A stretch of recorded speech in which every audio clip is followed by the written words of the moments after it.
Hello friends! Nandito na naman ang inyong Kuya Roland. Ayan, nakakuha po tayo ng sliding gate.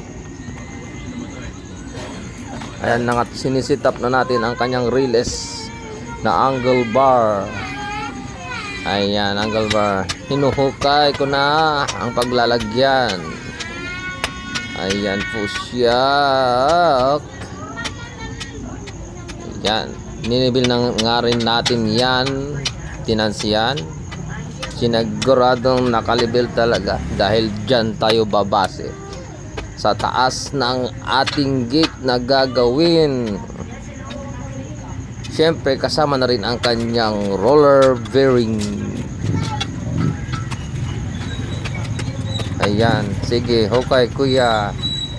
Yan, wala nga tayong libur dito, solo flight.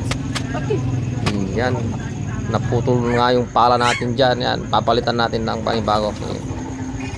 Ayan, okay na, na-set up na natin, nakalabel na rin siya. Bubuhusan na natin to ng semento. Okay, ayan na nga, binubuhusan na nga natin.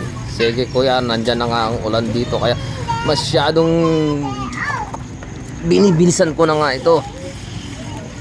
At maaabutan na tayo ng ulan. Okay, yan na nga, pinapantay na. Okay, pantay dito, pantay doon. Okay. Ayan, ayan. Sige.